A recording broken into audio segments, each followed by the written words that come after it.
Hi, I'm Beth Banham, and thank you for tuning in. I thought I'd share with you the three things that I'm doing wrong during this pandemic. So hopefully you can relate, and hopefully we'll come to someplace useful in these few minutes where I talk to you about the areas that I'm not doing my best, where I'm not my best person. The first area is that I'm speculating too much. I'm trying to make a story out of this, one that I can understand, one that I can control. And the way that we often do that is when we have a situation that we don't understand, that we can't fully grasp or get, we will fabricate the missing pieces so that we have a full story, so that we can say, I get this, I've got this, I'm going to be okay, I know where it's going. The problem with this pandemic is we don't know where it's going. It's like we've just had an earthquake. Let's say we've just experienced a 6.5 earthquake. It's shaken us. And we're like, was that it? Did the earth settle, or is there something else coming? But no matter how much we speculate, no matter how much we guess, we don't know. We're not going to be able to know. And so the speculating that we do it's not profitable. It's futile. It's work that we do because we're proud, and it is pointless. It's absolutely pointless. But that's something that I find myself doing a lot more than I want to, is speculating. The second thing that I am doing way too much of is assessing other people's actions and perspectives. This whole pandemic has made me really critical of people on Facebook and their posts, of the government and their promo and advertising. There's so many things that are messing with my spirit, that's like really bringing out a critical person in me that I don't want to be. And I need to tone that down, because I can get in a zone where I am just assessing and critical of everything. That's the second thing that I'm doing too much. And the third thing is a little simpler. It's I'm putting pressure on myself to produce and be a good person, and do this thing and have this experience that we're probably, it's a once in a lifetime kind of thing, hopefully, but to make the most out of it and to really thrive in it and to see God in it, and just to have a fantastic experience where, wow, look at all the things that I've learned. The problem is that I'm not very creative right now. I've noticed that, my creativity has gone down significantly during this pandemic. And that's normal. When we're stressed, when there's stuff that's on us, we lose creativity. We lose our ability to be able to think about the situation and do things in a way that isn't just instinctive. And so I have a lot of pressure on myself to produce and be creative and do all these projects that I've dreamed of doing, and spend time with things that aren't connected to this pandemic. And I'm finding I can't do it. I can't do it. John Maxwell says that a crisis is a distraction, and this is an incredible distraction. And what he says, he goes on to say, is when we're in the middle of a distraction, we lose traction. And that's where I'm at. I don't have traction with my normal everyday stuff like I usually do.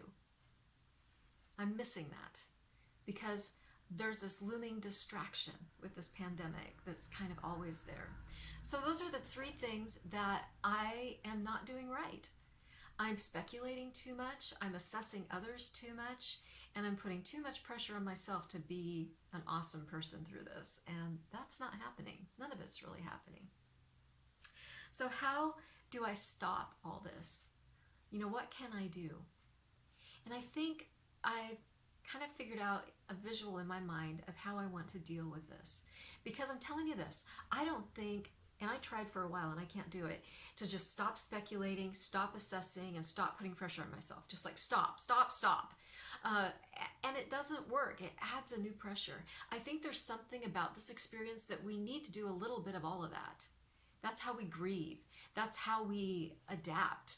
That's how we acclimate and accept what we're going through, is we deal with some of the speculations and the assessing and the icky stuff in our systems. So I think it's okay to do some of that, but not to overdo it all. I was thinking about the grocery stores recently, and the grocery store that's closest to me has just done a thing where they used to allow one person to every 60 square feet. And now it's one person to every 120 square feet, which could result, hasn't happened yet, in lines outside the door of people waiting until other people are done with their shopping and they leave. But what if I can do that with the thoughts that are lining up to take place in my mind that want my attention? What if I can do that with my thoughts?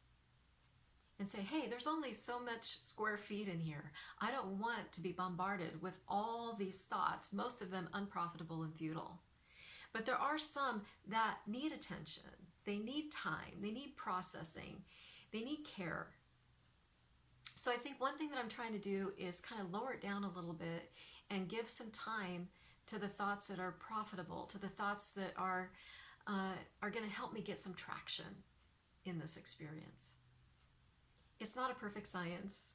It's what I'm attempting to do so that I don't speculate too much, so that I don't assess others too much, and so that I don't put too much pressure on myself, just to kind of take it all down a notch.